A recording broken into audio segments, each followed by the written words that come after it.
الحمد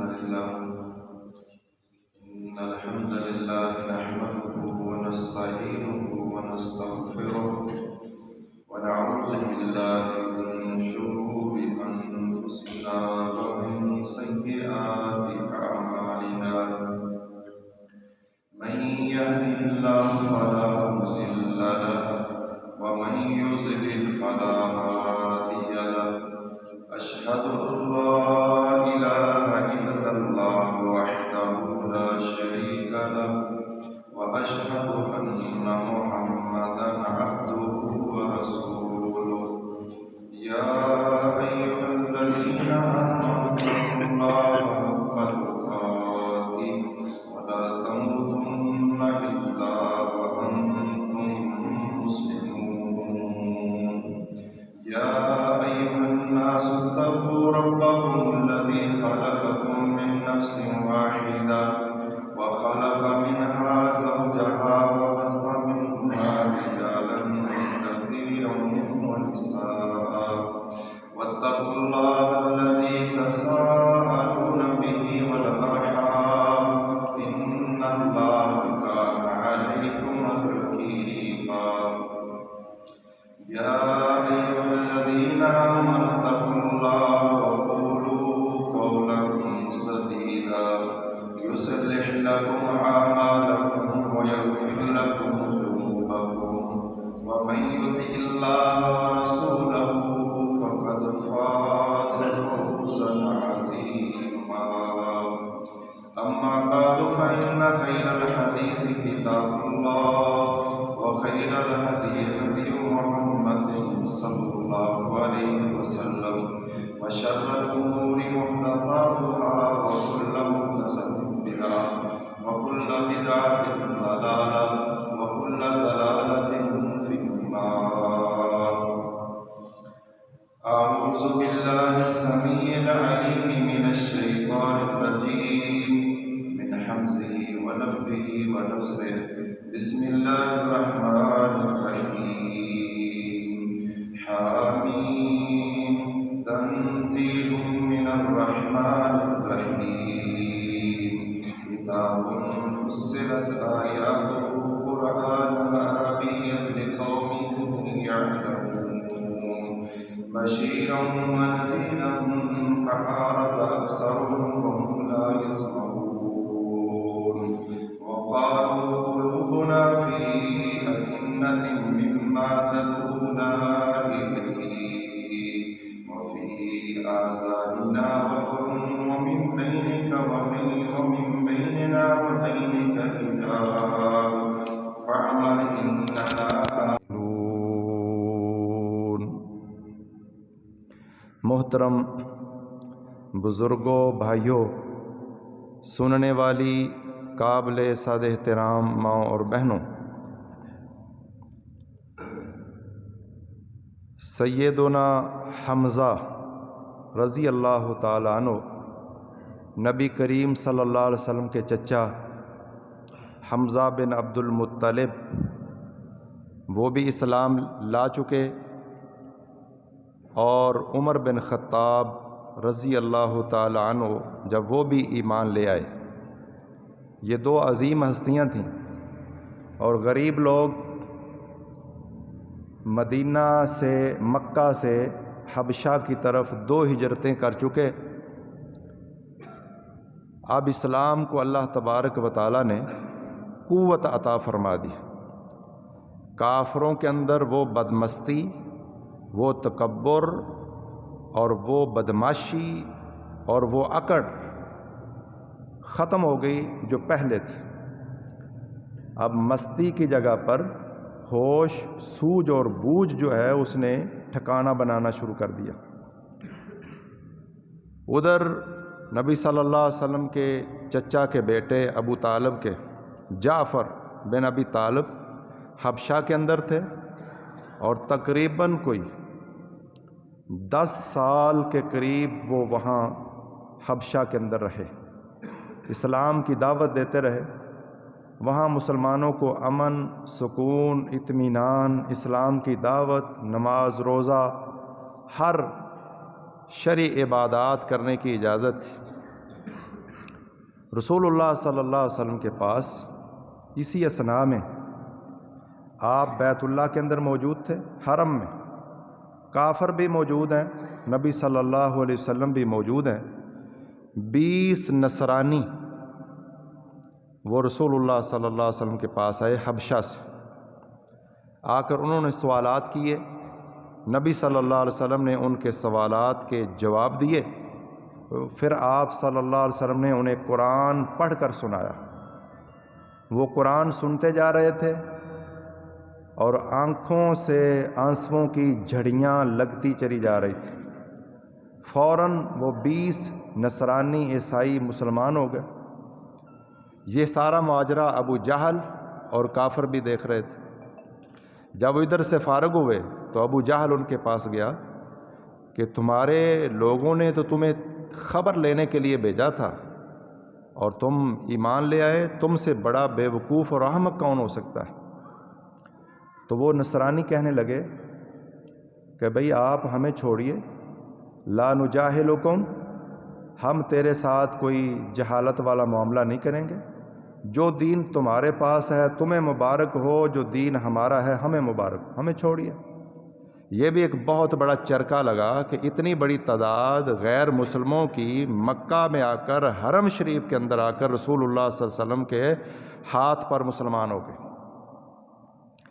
اب وہ غور و خوض کرنا شروع ہو گئے کہ اسلام تو دن بدن بڑھتا ہی چلا جا رہا ہے۔ ایک دن حرم کے اندر موجود تھے، اللہ کے رسول بھی تشریف لائے، کیونکہ میں نے ذکر کیا تھا کہ یہ ٹوٹل دورانی ہے، شروع کے 3 سال نکال کر اللہ کے نبی ببانگ دہل سر عام اسلام کی دعوت دیتے تھے، نتیجہ جو بھی ہو، اور عام صحابہ پر جب پکڑ دکڑ مار کٹائی سخت ہوئی تو پابندی لگا دی کہ تم اندر کھاتے عبادت کر لیا کرو، لیکن رسول اللہ صلی اللہ علیہ وسلم سر عام دعوت دیتے رہے۔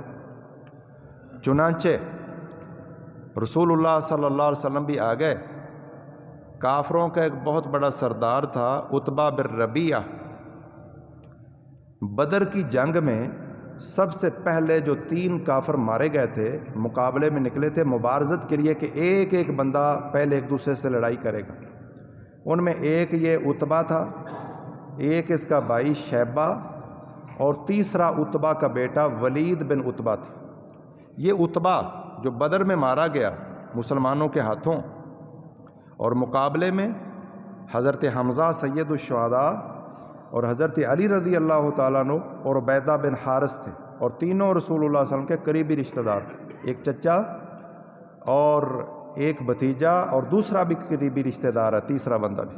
بہرحال عتبہ کہنے لگا کہ مجھے رسول اللہ صلی اللہ علیہ وسلم کے پاس جانے دو، میں آپ کے سامنے کوئی آپشن رکھتا ہوں، شاید ہمارا مسئلہ حل ہو جائے۔ لوگوں نے کہا آپ جائیں۔ عتبہ بن ربیعہ نبی صلی اللہ علیہ وسلم کے پاس آتا ہے اور آ کر کہتا ہے اللہ کے رسول کو کہ اے محمد صلی اللہ علیہ وسلم، آپ کا جو مرتبہ ہے، جو مقام ہے، ساری دنیا جانتی ہے کہ ایک اعلیٰ خاندان، اعلیٰ نسب، شکل صورت ہر لحاظ سے آپ بہترین ہیں، لیکن آپ ایک ایسا مسئلہ لے کر آ گئے کہ بڑوں کو، ہمارے بڑوں کو کافر قرار دے دیا اور ہمیں بے وقوف قرار دے دیا اور ہمارے بتوں کی توہین کی اور تفرقہ پا ڈال دیا قوم کے اندر۔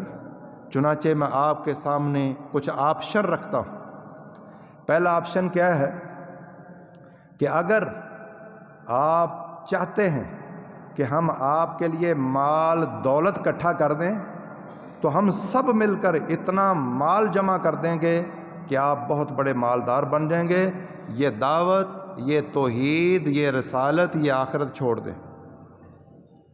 اور اگر یہ نہیں چاہتے، سرداری چاہتے ہیں، تو ہم آپ کو سب سے بڑا سردار بنا لیتے ہیں، آپ کے بغیر کوئی فیصلہ ہم نہیں کریں گے، جو فیصلہ بھی ہوگا وہ آپ کے سپرد ہوگا۔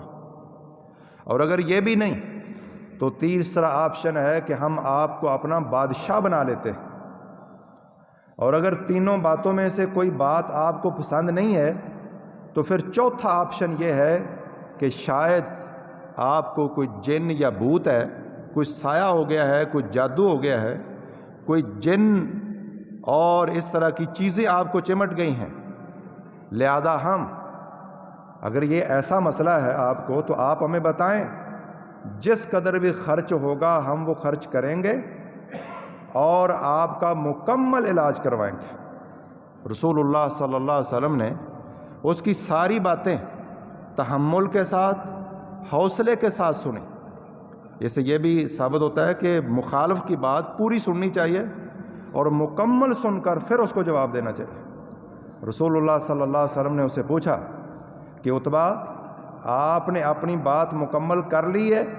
وہ کہنے لگا میری بات مکمل ہے۔ تو رسول اللہ صلی اللہ علیہ وسلم نے فرمایا اب میری بات سنو۔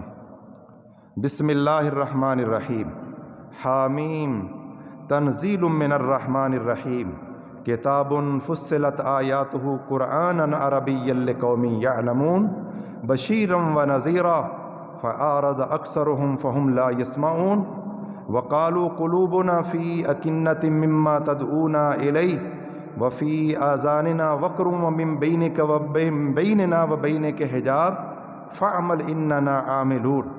رسول اللہ صلی اللہ علیہ وسلم یہ سورہ حامیم سجدہ آپ نے یہ اس پر پڑھنا شروع کر دی، اور وہ عرب لوگ تھے، عربی کے ماہر تھے، بلکہ ایک ایک لفظ کی باریک بینی بھی سمجھتے تھے۔ رسول اللہ صلی اللہ علیہ وسلم پڑھتے چلے گئے اور عتبہ بن ربیعہ وہ سنتا چلا گیا۔ جب اس آیت پہ پہنچے فَإِنْ أَعْرَضُوا فَقُلْ أَنذَرْتُكُمْ صَاعِقَةً مِثْلَ صَاعِقَةِ عَادٍ وَثَمُودَ، جس کا مطلب کیا ہے کہ اے نبی آپ انہیں بتا دیں کہ اگر حق سننے کے باوجود بھی یہ پیٹھ پھیر دیں اور بے رخی کریں تو پھر انہیں کہہ دو کہ میں نے تمہیں قوم عاد اور قوم سمود پر اترنے والا آسمانی عذاب اس سے خبردار کر دیا۔ اور بعض سیرت ابن ہشام میں یہ روایت موجود ہے، بعض روایات میں یہ لفظ بھی ہیں کہ جب اس آیت پہ آپ صلی اللہ علیہ وسلم پہنچے تو عتبہ بن ربیعہ کھڑا ہو گیا اور آپ کے منہ پر ہاتھ رکھ دیا۔ اسے عذاب کا خطرہ محسوس ہو گیا کہ کہیں ابھی اللہ کا عذاب مجھ پر نہ اتر پڑے۔ رسول اللہ صلی اللہ علیہ وسلم پڑھتے چلے گئے یہاں تک کہ اس سورت کی 38ویں آیت پر جب پہنچے تو سجدہ آیا، رسول اللہ صلی اللہ علیہ وسلم نے سجدہ کیا۔ سجدہ کرنے کے بعد آپ صلی اللہ علیہ وسلم نے فرمایا میں نے جو بیان کرنا تھا وہ بیان کر دیا، اور وہ سمجھ چکا تھا کہ آپ کی دعوت یہ آسمانی دعوت ہے۔ یہ سن لینے کے بعد وہ چپ چاپ اٹھا، اپنے قوم اور قبیلے کے پاس گیا اور آ کر کہا لوگو اس نبی نے جو کلام پیش کیا ہے اس سے کائنات میں کوئی بہت بڑا واقعہ رونما ہونے والا ہے۔ میں آپ کے سامنے 2 آپشن رکھتا ہوں۔ نمبر 1 کہ اگر تم اس نبی پر ایمان لے آؤ تو یہ بھی بہترین، اور اگر ایمان نہیں لانا چاہتے تو کم از کم اس نبی کا راستہ چھوڑ دو اور باقی دنیا جانے اور وہ نبی جانے۔ اگر وہ غالب ہوا تو تمہارا ہی کنبہ قبیلہ ہے، تمہارا خون ہے، اور اگر مغلوب ہو گیا تو جو کام تم نے کرنا تھا وہ دوسری قومیں وہ کر گزریں گی اور تمہاری جان بھی چھوٹ جائے گی۔ لیکن لوگ کہنے لگے کہ لگتا ہے تجھ پر بھی اس نبی کا جادو چل گیا ہے۔ اس نے کہا میری رائے تو یہی ہے، اس کے علاوہ کوئی رائے نہیں۔ بہرحال ان واقعات کے بعد ابو طالب وہ بڑی شدت سے محسوس کر رہے تھے کہ ہو سکتا ہے کہ اچانک کسی گلی میں کسی محلے میں چلتے پھرتے کوئی بدماش اٹھے اور رسول اللہ صلی اللہ علیہ وسلم پر قاتلانہ حملہ کر دے یا کوئی اس طرح کا مسئلہ کھڑا ہو جائے۔ ابو طالب وہ 2 قبیلے نبی صلی اللہ علیہ وسلم کے جد امجد ہیں، ایک عبد مناف کے 4 بیٹے تھے، ایک کا نام ہاشم اور ایک کا نام مطلب اور ایک کا نام نوفل اور ایک کا نام عبد شمس تھا۔ یہ نبی محمد بن عبداللہ بن عبد المطلب بن ہاشم بن عبد مناف، تو عبد مناف کے ایک بیٹے کا نام ہاشم ہے جس سے آپ صلی اللہ علیہ وسلم آگے پیدا ہوئے، تو آپ کا خاندان بنو ہاشم، ہاشم کا خاندان، اور ایک مطلب اس کی آل اولاد، اور ایک نوفل اور ایک عبد شمس۔ حضرت عثمان بن عفان یہ عبد شمس سے تھے یہ نبی صلی اللہ علیہ وسلم کے چوتھے جد جو ہیں وہاں جا کر حضرت عثمان نبی صلی اللہ علیہ وسلم کے ساتھ مل جاتے ہیں. اور جبیر بن مطعم وہ نوفل کے اولاد میں سے تھے، وہ بھی عبد مناف پر رسول اللہ صلی اللہ علیہ وسلم سے جا کر مل جاتے ہیں. 4 خاندان اوپر، بہت اوپر خاندان جو ہے وہ ہے قریش. قریش کی آگے کئی شاخیں، ان شاخوں کی آگے کئی شاخیں. جو اوپر بڑا قبیلہ ہوتا ہے اس کو قبیلہ کہتے ہیں، اور جو درمیان میں اسے بطن کہتے ہیں. جو اس سے چھوٹا قبیلہ ہو اسے فخذ کہتے ہیں، بالکل چھوٹا قبیلہ، پتیاں جسے ہم کہتے ہیں. عبد المطلب ابو طالب نے 2 خاندانوں کو، 2 خاندان ساتھ نہیں ملے، 2 خاندان عبد مناف کی اولاد کے 2 خاندان جو تھے وہ ابو طالب نے ان کو بلایا. بنو ہاشم جن سے رسول اللہ صلی اللہ علیہ وسلم ہیں، اور بنو مطلب کہا کہ تم مسلمان ہو تب بھی، غیر مسلم ہو تب بھی، رسول اللہ صلی اللہ علیہ وسلم کی جان کو خطرہ ہے، کسی وقت بھی کچھ ہو سکتا ہے، لہذا تم میرے ساتھ یہ عہد کرو کہ تم میں سے ہر بندہ رسول اللہ صلی اللہ علیہ وسلم کا دفاع کرے گا، خواہ وہ مومن ہے خواہ وہ کافر ہے. تو بنو ہاشم اور بنو مطلب دونوں خاندانوں نے یہ بات قبول کی کہ ہم رسول اللہ کا دفاع کریں گے، جو بھی ہو. سوائے ایک بندہ تھا جس نے انکار کیا، وہ تھا ابو لہب. بنو ہاشم نبی کا چچا، ابو طالب کا بھائی ابو لہب، اس نے انکار کر دیا.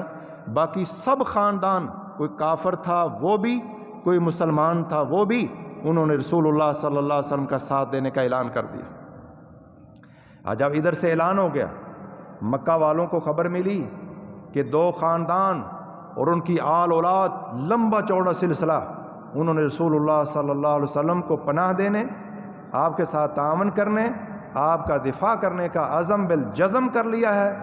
لہذا انہوں نے ایک کمیٹی تشکیل دی، بندے اکٹھے کیے کہ اب کیا کیا جائے. لڑائی لڑنا اب مشکل ہو گیا ہے، کیونکہ 2 بڑے بڑے خاندان ایک طرف، اور پھر حضرت حمزہ کا اسلام لانا، اور پھر حضرت عمر بن خطاب رضی اللہ تعالیٰ عنہ کا اسلام لانا. اب لڑائی اگر لڑتے ہیں تو اس کا مطلب ہے کہ مکہ کی وادی خون سے آلود ہو جائے گی، اور کافی ہمیں بھی نقصان پہنچ سکتا ہے، اور ہو سکتا ہے کہ خاتمہ ہو جائے. لہذا کوئی دوسرا راستہ اختیار کرو. پھر انہوں نے ایک نئی سوچ، شیطان نے جو ان کے دل میں الہام کی، وہ یہ ہے کہ ان کا بائیکاٹ کر دو. سوشل بائیکاٹ، سماجی مقاطعہ، مکمل بائیکاٹ کر دو. کب تک؟ جب تک یہ دونوں قبیلے محمد الرسول اللہ صلی اللہ علیہ وسلم کو ہمارے سپرد نہ کر دیں، اتنی دیر تک ان کا بائیکاٹ. اس بائیکاٹ کا مطلب کیا ہے کہ نہ ان کو رشتہ دیا جائے گا، ان 2 خاندانوں کو نہ ان کا رشتہ لیا جائے گا، نہ انہیں کوئی چیز بیچی جائے گی، نہ ان سے کوئی چیز خریدی جائے گی، نہ ان سے بیٹھا جائے گا، نہ کوئی مجلس ہوگی، نہ کوئی مشاورت ہوگی. مکمل بائیکاٹ، سوشل بائیکاٹ، سماجی مقاطعہ، کہ مکمل ان کے ساتھ بائیکاٹ کر دیا جائے.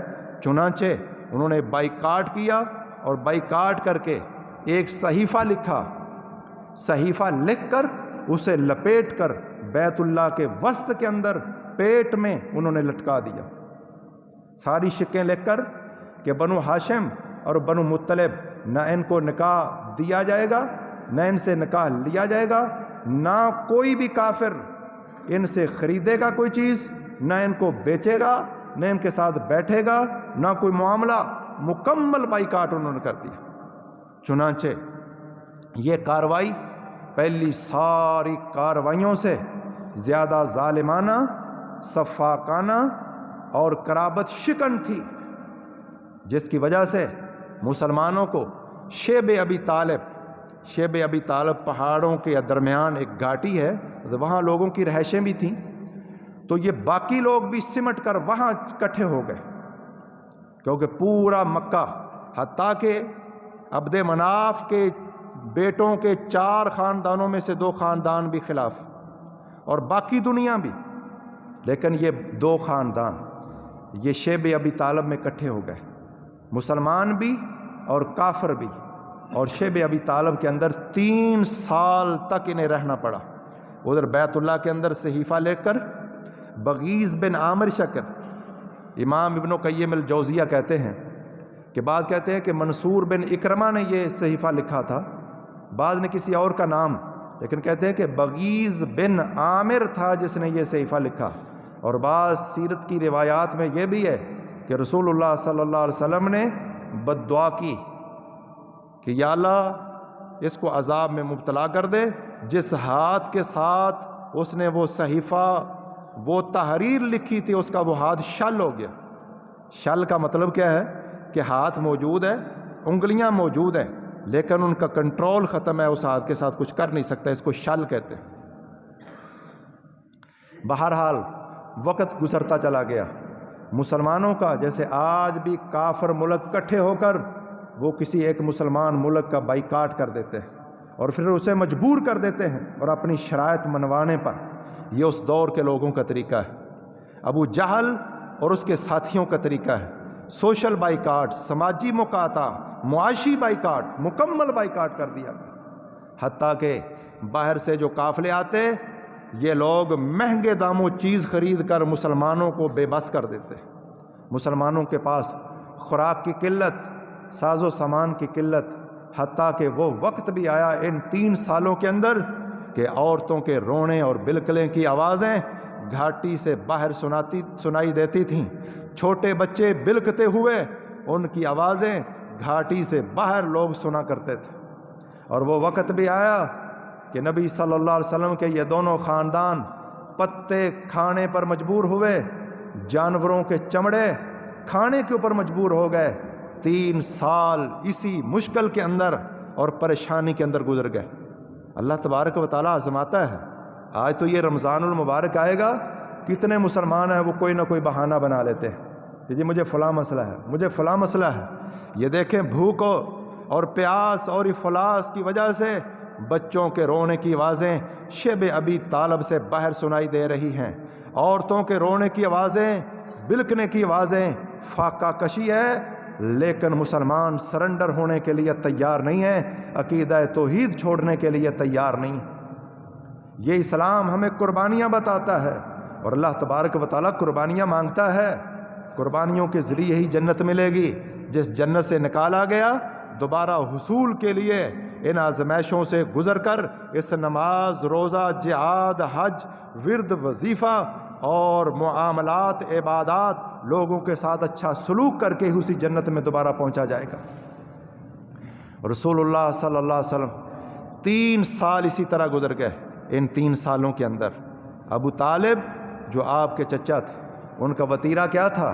رات کو جب لوگوں کو سلا دیتے کہ یہاں میرا فلاں بیٹا، رسول اللہ کو ایک جگہ پر سلا دیا. سلا دینے کے بعد جب لوگ غائب ہو جاتے، ابو طالب کا انداز یہ تھا کہ شاید یہاں کوئی جاسوس ہو کافروں کا اور وہ نبی صلی اللہ علیہ وسلم کے سونے کی جگہ دیکھ لے اور رات کو کوئی چانک آ کر حملہ نہ کر دے. نبی صلی اللہ علیہ وسلم کو سلا کر جب لوگ وہاں سے بکھر جاتے، پھر نبی صلی اللہ علیہ وسلم وہاں سے اٹھا کر اپنے بیٹے یا کسی بھائی کی جگہ پر سلاتے اور اپنے بیٹے یا بھائی کو رسول اللہ کے بستر پہ سلاتے. یہ انداز بھی چلتا رہا. کچھ لوگ جو دوسرے قبیلوں کے ساتھ ملے ہوئے تھے لیکن رشتہ داریاں تھیں، رشتہ داریوں کی وجہ سے مجبور ہو کے وہ رات کی تاریکی میں یا کسی طریقے سے وہ اپنا غلہ یا سامان ان صحابہ اور ان 2 قبیلوں تک پہنچاتے تھے. ان کے اندر حکیم بن حزام رضی اللہ تعالی عنہ اس وقت کافر تھے لیکن ان 2 خاندانوں کے ساتھ نہیں ملے. یہ سیدہ خدیجہ رضی اللہ تعالی عنہا کے بھتیجے تھے اور وہ گندم یا مختلف چیزیں جو ہیں وہ اپنے غلام کے ذریعے یا کسی طریقے سے رات کی اندھیروں کے اندر وہاں پہنچا دیا کرتے تھے. اور اسی طرح ہشام بن عمر وہ بھی اپنا ساز و سامان جو ہے لاد کر وہ بیچ دیتا تھا. حتیٰ کہ ایک مرتبہ انہی میں سے یہ بھی ہشام بن عمر بھی فتح مکہ کے موقع پہ مسلمان ہو گئے اور حکیم بن حزام رضی اللہ تعالیٰ عنہ وہ بھی فتح مکہ کے موقع پہ مسلمان ہو گئے. بعض لوگ چھپ چھپا کر غلہ وہاں پہنچاتے لیکن انہوں نے سوشل بائیکاٹ کے ذریعے مسلمانوں کا جینا دوبر کر دیا. اب آزمائش 3 سال تک یہ آزمائش چلتی رہی. آخر اللہ تبارک و تعالیٰ نے مسلمانوں پہ کرم فرمایا۔ رسول اللہ صلی اللہ علیہ وسلم نے اپنے چچا ابو طالب کو کہا کہ چچا، اللہ تعالیٰ نے مجھے خبر دی ہے کہ انہوں نے وہ جو صحیفہ تحریر نامہ لکھا تھا، اللہ نے دیمک سمک جسے ہم کہتے ہیں، دیمک کے ذریعے اللہ تعالیٰ نے اس کو چٹوا دیا ہے۔ صرف بسمک اللہم اللہ کا نام باقی ہے، ساری شرائط اس دیمک نے کھا کر ان کو چٹ کر دیا۔ ابو طالب ادھر سے دیکھنے کے لیے آئے کہ میں جا کر دیکھوں کہ واقعی صحیفہ جو ہے، اور وہاں ہی ابو طالب نے کہہ دیا تھا لا والسواکل والسواکب، اللہ کی قسم، بلکہ اس نے کہا ان ستاروں کی قسم۔ بعد میں شریعت نے یہ حکم دیا کہ کسی بھی مخلوق کی قسم کھانا جو ہے وہ جائز نہیں ہے، صرف اللہ کی قسم کھانا جائز ہے۔ پہلے لوگ مخلوق کی قسم بھی کھا لیتے تھے، تو ابو طالب کہنے لگا لا والسواکب، یہ چمکتے ہوئے ستاروں کی قسم، ما کذبتانی، آپ نے مجھ سے جھوٹ نہیں بولا۔ اگر آپ نے کہا ہے کہ اس صحیفے کو دیمک نے چٹ کر دیا ہے تو ایسا ہی ہوگا۔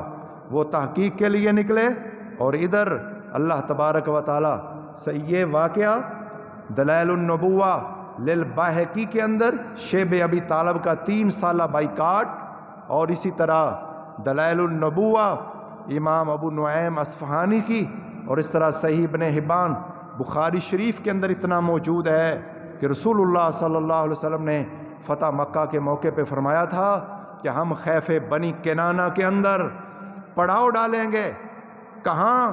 جہاں مکے کے کافروں سرداروں نے بیٹھ کر قسمیں کھائی تھیں کہ مسلمانوں کا بائیکاٹ کیا جائے، جہاں بیٹھ کر بائیکاٹ کا منصوبہ بنایا گیا تھا، تحریر لکھی گئی تھی، کل ہم وہاں پڑاؤ ڈالیں گے، اللہ کا شکر ادا کریں گے کہ ایک دن وہ تھا اس جگہ بیٹھ کر ہمارے خلاف پراپیگنڈا کیا گیا، ہمیں شیب ابی طالب کے اندر محصور اور بند کیا گیا تھا۔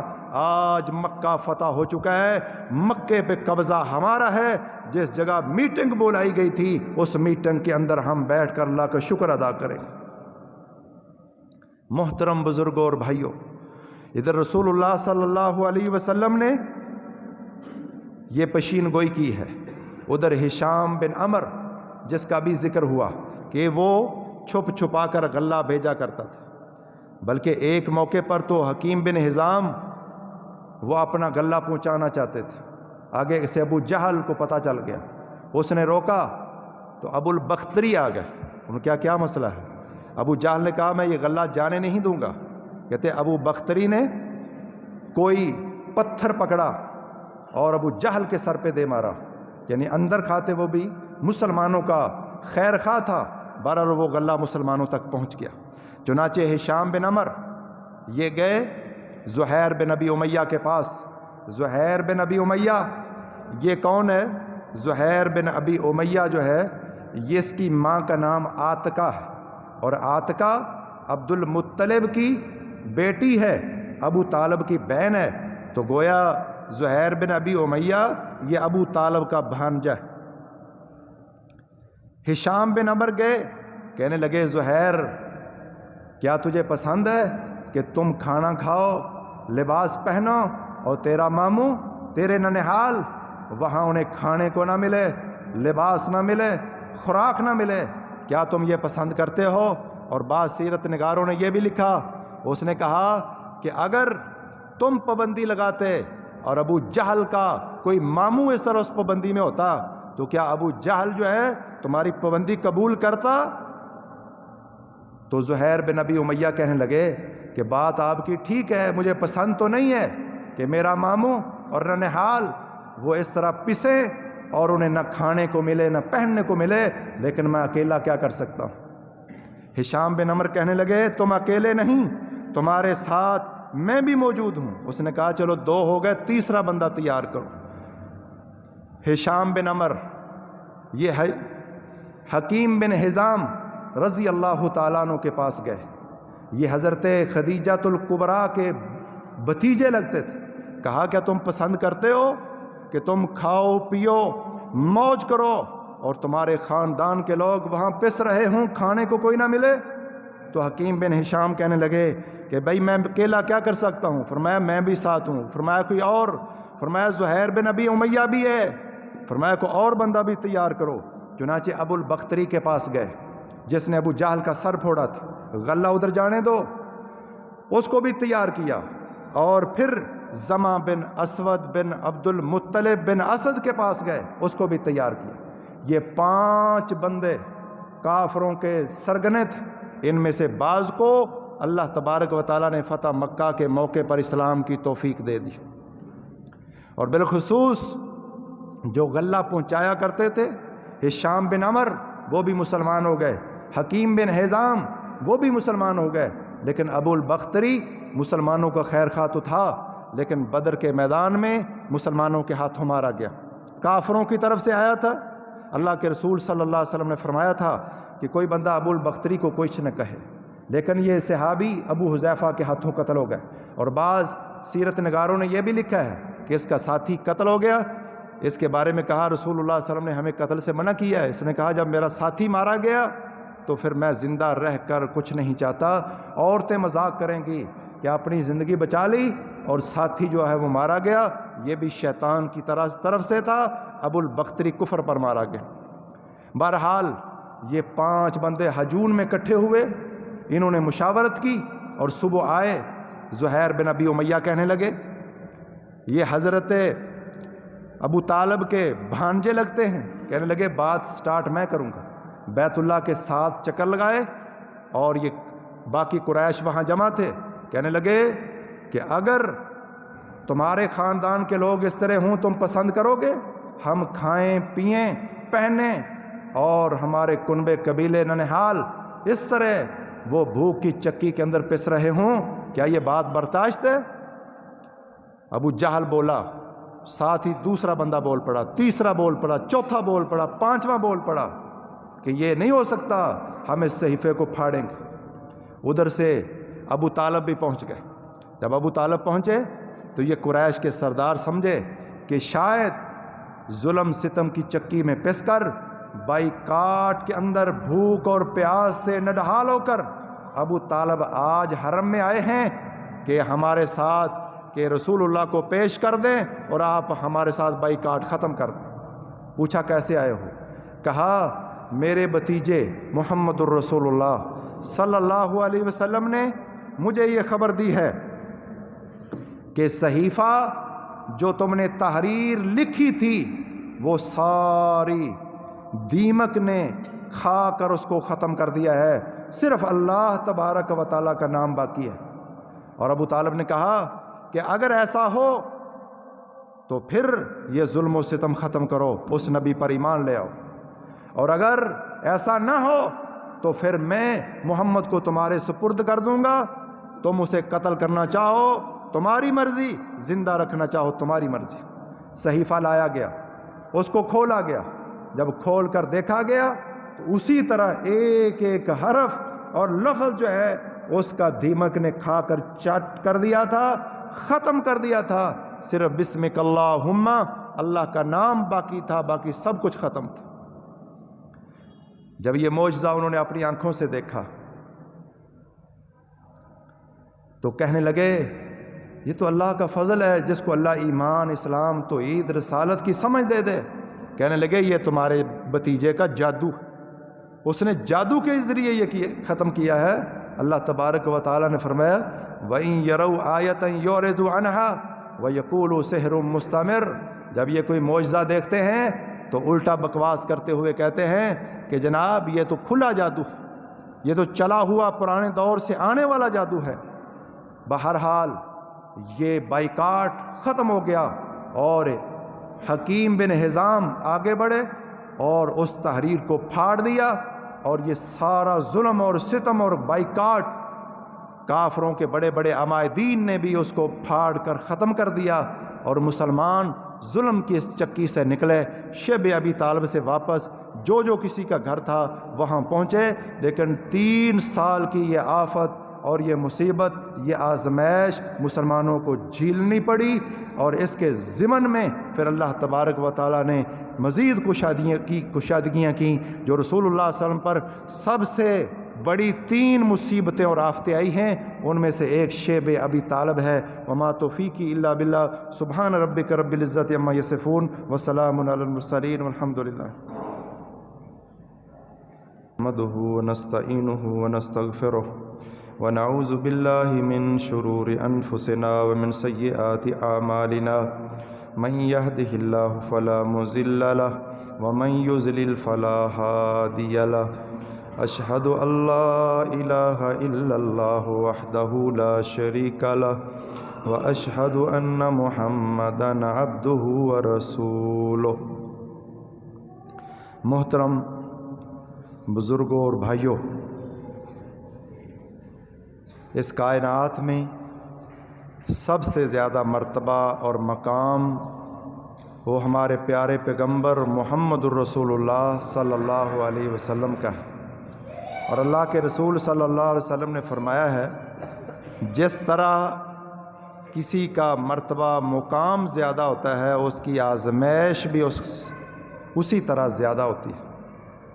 تو رسول اللہ صلی اللہ علیہ وسلم کی جو آزمائش ہے وہ سب سے زیادہ ہوئی 3 سال شیب ابی طالب کے اندر رہنے کے بعد رسول اللہ صلی اللہ علیہ وسلم، آپ کا خاندان، اور پھر جب اللہ تبارک و تعالیٰ نے مدنی زندگی کے اندر فتوحات کا سلسلہ شروع کیا، تو مجاہدین جو مال غنیمت انہیں ملتا ہے اس میں 5واں حصہ بیت المال کا ہوتا ہے، خمس اسے کہتے ہیں، 5واں حصہ یہ بیت المال میں آتا ہے۔ 4 حصے مجاہدین کے اندر مال غنیمت جو ہے وہ تقسیم ہوتا ہے۔ رسول اللہ صلی اللہ علیہ وسلم اس 5ویں حصے میں، اس کے آگے 5 حصے اللہ تبارک و تعالیٰ نے سورہ توبہ 10واں پارہ پہلی آیت، وَاعْلَمُوا أَنَّمَا غَنِمْتُم مِّن شَيْءٍ فَأَنَّ لِلَّهِ خُمُسَهُ وَلِلرَّسُولِ وَلِذِي الْقُرْبَى وَالْيَتَامَى وَالْمَسَاكِينِ، یہ اللہ تبارک و تعالیٰ نے 5 مصارف اس کے بیان کیے۔ اس خمس میں ایک حق رسول اللہ صلی اللہ علیہ وسلم کا ہے، آپ کے گھر کے اخراجات، اور ایک آپ کے خاندان کے لوگ۔ رسول اللہ صلی اللہ علیہ وسلم ان 2 خاندانوں کو دیتے تھے، بنو ہاشم کو اور بنو مطلب کو۔ یہ بھی عبد مناف کی اولاد ہے، لیکن بنو نوفل یہ خاندان، اور بنو عبد شمس یہ خاندان۔ بنو عبد شمس سے حضرت عثمان ہے، اور بنو نوفل سے جبیر بن مطعم بن عدی، مطعم بن عدی جس نے یہ صحیفہ پھاڑا ہے۔ ان کی آل اولاد کو 5واں حصہ جو غنیمت کا تھا اس سے نہیں دیا جاتا تھا۔ ایک مرتبہ حضرت عثمان اور حضرت جبیر بن مطعم دونوں اکٹھے ہو کر رسول اللہ صلی اللہ علیہ وسلم کے پاس گئے اور کہا، اللہ کے رسول صلی اللہ علیہ وسلم، آپ بنو مطلب کو دیتے، مطلب بنو ہاشم کو دیں، یہ تو بات سمجھ آتی ہے کہ وہ آپ کا خاندان ہے، محمد بن عبداللہ بن عبد المطلب بن ہاشم، آپ ان سے ہیں، لیکن آپ بنو مطلب کو دیتے ہیں۔ بنو مطلب ہاشم کا بھائی ہے، تو بنو نوفل بھی بھائی ہے، اور یہ نوفل بھی بھائی ہے، اور عبد شمس بھی بھائی ہے، تو ان کی اولاد کو بھی ملنا چاہیے، یعنی بنو ہاشم کو دیں، یہ تو بات سمجھ آتی ہے، لیکن آپ بنو مطلب اس خاندان کو دیتے ہیں، بنو نوفل اور بنو عبد شمس کو چھوڑ دیتے ہیں۔ اس کی کیا وجہ ہے؟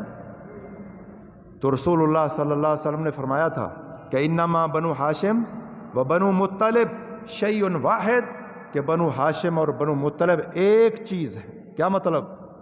کہ یہی شیب ابی طالب میں 3 سال جیسے بنو ہاشم نے ظلم سہا ہے، بائیکاٹ کا مقابلہ کیا ہے، ایسے ہی بنو مطلب کے لوگ انہوں نے بھی یہ ظلم سہا تھا اور بائیکاٹ کا مقابلہ کیا تھا، لیکن بنو نوفل کی آل اولاد اور عبد شمس کی آل اولاد جو کافر تھے، انہوں نے مسلمانوں کا ساتھ نہیں دیا تھا، اس لیے اب بنو ہاشم کو بھی خمس مال غنیمت کا 5واں حصہ ملے گا، اور بنو مطلب کو ملے گا، لیکن بنو ہاشم بنو نوفل اور بنو عبد شمس ان کی آل اولاد کو نہیں ملے گا کہ انہوں نے وہ قربانی نہیں دی جو اس خاندان نے ہمارے ساتھ دی۔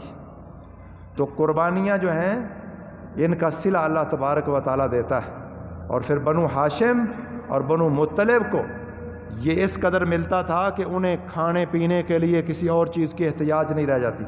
اللہ تبارک و تعالیٰ نے اس قدر مال غنیمت کا انتظام و انصرام کر دیا تھا، حتیٰ کہ آپ کے چچا عباس بن عبد المطلب، ان کے بیٹے عبداللہ بن عباس جب شیب ابی طالب سے نکلنے کا وقت آیا ہے تو اس وقت یہ پیدا ہوئے، یعنی جب ہجرت ہوئی ہے تو اس وقت ابن عباس رضی اللہ تعالیٰ عنہ کی عمر جو تھی وہ صرف 3 سال تھی، اور رسول اللہ صلی اللہ علیہ وسلم کی وفات کے وقت 13 سال عبداللہ بن عباس کی عمر ہے۔ اور یہ لڑکا حضرت عباس کا یہ بچپن میں ہی مسلمان تھے، اور ان کی ماں ام فضل وہ بھی مسلمان تھی، لیکن حضرت عباس رضی اللہ تعالیٰ عنہ فتح مکہ کے موقع پہ مسلمان ہوئے۔ غزوہ بدر میں یہ کافروں کی طرف سے آئے تھے، شیب ابی طالب میں ان سب نے رسول اللہ کا ساتھ دیا ہے، حالانکہ حالت کفر میں تھے، فتح مکہ کے موقع پہ مسلمان ہوئے۔ بدر میں قیدی بنے تھے، رسول اللہ صلی اللہ علیہ وسلم نے فرمایا تھا کہ اپنا فدیہ بھی دو، اور حضرت علی کے بھائی تھے عقیل، ان کا فدیہ بھی دو۔ تو وہ کہنے لگے کہ اس قدر زیادہ؟ اللہ نے قرآن نازل فرمایا کہ اے عباس، اگر تمہارے اندر اللہ خیر دیکھے گا تو تمہیں اس سے بہتر دے گا۔ خیر سے مراد ہے ایمان۔ تو حضرت عباس فتح مکہ کے موقع پہ مسلمان ہو گئے تھے، اور پھر فتوحات کا سلسلہ جب ہوا، بعد میں مال غنیمت آیا، عباس ہجرت کر کے مدینہ پہنچ چکے تھے، کہنے لگے اللہ کے رسول آپ نے وعدہ کیا تھا کہ آپ کو بہتر ملے گا۔ مسجد نبوی میں درہم، دینار اور کپڑے اور ساز و سامان کا ڈھیر لگا ہوا تھا، فرمایا یہاں سے گٹھڑی باندھ لو۔ حضرت عباس رضی اللہ تعالیٰ عنہ نے وہاں سے گٹھڑی کے اندر، بڑے جوان تھے، عبداللہ بن ابی کو جو قمیض پورا آیا تھا، حضرت عباس کو جو قمیض پورا آیا تھا وہ عبداللہ بن ابی کا تھا، وہ بھی بہت بڑا جوان تھا، اور اسی لیے رسول اللہ نے اس کی وفات کے وقت اپنا قمیض وہ عبداللہ بن ابی کے گلے میں ڈالا تھا کہ اس کا احسان میں دنیا میں چکا دوں۔ تو عبداللہ بن ابی بہت بڑے جوان تھے، اور رسول اللہ کے چچا عباس فرمایا یہاں گٹھڑی ڈالو، کپڑا بچھایا، اس میں درہم، دینار، کپڑے، مختلف ساز و سامان ڈالا، اور چاروں کونوں کو کٹھا کر کے اٹھانے لگے، اٹھا نہ سکے، کہنے لگے بھتیجے تعاون کرو، فرمایا اٹھوا دو، فرمایا نہیں خود جتنا اٹھا سکتے ہو، پھر کچھ کم کیا، فرمایا کسی صحابی کو کہہ دو، فرمایا نہیں، پھر کم کیا، پھر اٹھانے لگے، نہ اٹھا سکے، پھر کم کیا، پھر 4 کونے کٹھے کر کے، جس طرح ہم جانوروں کے لیے چارہ مگری جسے ہم کہتے ہیں، کونے کٹھے کر کے اس طرح اس گٹھڑی کے اپنے کندھے پر رکھے اور مسجد نبی سے نکل رہے ہیں۔ اللہ نے اتنا مال سے نوازا، گویا کہ یہ ایک بینک بیلنس تھے صحابہ کرام میں، مکہ میں بھی اور بعد میں بھی اتنا مال اللہ نے عطا فرمایا، اور رسول اللہ صلی اللہ علیہ وسلم مسلسل ان کی طرف دیکھ رہے ہیں کہ میرے چچے کو مال سے محبت ہے، اور وہ گٹھڑی باندھ کر مسجد سے لے جا رہے ہیں۔ محترم بزرگوں، بھائیوں، یہ قربانیاں، یہ محنتیں، اور صحابہ کرام کے یہ کٹھن سفر، یہ ہجرت حبشہ پہلی، یہ دوسری ہجرت، اور شیب ابی طالب، یہ ظلم، یہ ستم، یہ آگ کے انگارے، یہ تپتے صحرا، اور یہ ریت کے میدان، ان میں گھسیٹا جانا، اور یہ ظلم و ستم کی ساری داستانیں، لیکن اللہ تبارک و تعالیٰ وہ وقت بھی لایا ہے، یعنی آج وہ وقت ہے کہ حضرت مصعب بن عمیر رضی اللہ تعالیٰ عنہ شہید ہوتے ہیں غزوہ احد کے اندر۔ ایک چادر ہے دھاری دھار، اس کے ساتھ جب ان کا سر ڈھانپا جاتا ہے پاؤں ننگے ہو جاتے ہیں، جب پاؤں ڈھانپا جاتا ہے سر ننگا ہو جاتا ہے۔ رسول اللہ صلی اللہ علیہ وسلم نے فرمایا تھا میرے صحابہ مصعب بن عمیر کے سر کو ڈھانپ دو کپڑے کے ساتھ، اور پاؤں کے اوپر اذخر گھاس ڈال کر اس کو ڈھانپ دو۔ آج ایک کپڑا نہیں ہے، لیکن وہ وقت بھی آیا ہے کہ حضرت عمر فاروق رضی اللہ تعالیٰ عنہ کا دور خلافت آیا، بدری صحابہ کو 4,000 درہم سالانہ انہوں نے وظیفہ مقرر کر دیا، حتیٰ کہ بعض کا سابقین اولین 5-5 ہزار تک بھی آیا ہے، اور اگر اس کا آج ریشو نکالی جائے تو 10, 15, 20 لاکھ پاکستانی کرنسی کے مطابق ایک مہینے کا وظیفہ بن جاتا ہے ان محنتوں مشقتوں کے۔ اس لیے بعض تاریخوں میں یہ بھی ہے کہ آگے یہ ذکر آئے گا کہ ابو طالب کے پاس جب وہ آئے دوبارہ، پھر جب بوڑھے ہو گئے تھے ابو طالب، 80 سال کے قریب ان کی عمر ہو چکی ہے شیب ابی طالب سے نکلنے کے بعد، اب موت کا وقت قریب نظر آ رہا ہے، تو لوگ پھر آئے کہ ابو طالب سے 2 باتیں کر لیں، لوگ یہ نہ کہیں کہ ابو طالب فوت ہو گیا ہے تو ان کو ہاتھ اٹھانے کا موقع مل گیا ہے، کوئی ہمارے درمیان اور نبی کے درمیان کوئی بین کر دے، وہ اپنا دین سنبھالیں اور ہمیں اپنے دین پہ رہنے دیں، وہ ہمارے دین کو کچھ نہ کہیں، ہم اسے کچھ نہیں کہتے۔ یہ باتیں انشاءاللہ بعد میں ذکر ہوں گی۔ بہرحال یہ وقت گزرا تو ابو طالب نے جب یہ آپشن نبی صلی اللہ علیہ وسلم کے سامنے رکھا، نبی صلی اللہ علیہ وسلم نے 2 ٹوک اس کا جواب دے دیا کہ یہ نہیں ہو سکتا، ایک وقت یہ ہے اور ایک وقت وہ بھی آیا کہ اللہ تبارک و تعالیٰ نے اس قدر یہ صحابہ کرام، ہاں اس موقع پہ رسول اللہ صلی اللہ علیہ وسلم نے فرمایا تھا، ابو جہل بھی موجود تھا، فرمایا تھا کہ میں ایک کلمہ تم سے کہتا ہوں، ایسا کلمہ جس سے تم عرب کے بھی مالک بن جاؤ گے، عجم کے بھی مالک بن جاؤ۔ بعد نے اس روایت کی سند کو ضعیف بھی قرار دیا، لیکن بہت زیادہ سندیں، عرب عجم کے مالک بن جاؤ گے، عرب پر حکومت تمہاری ہوگی اور غیر عرب تمہیں جزیہ دے کر رہیں گے، ایک بات میری مان لو، رسول اللہ صلی اللہ علیہ وسلم نے فرمایا تھا۔ ابو جہل کہنے لگا ایک بات کہتے ہو، 10 باتیں کرو، ہم 10 باتیں ماننے کے لیے تیار ہیں۔ فرمایا وہ یہی ہے لا الہ الا اللہ۔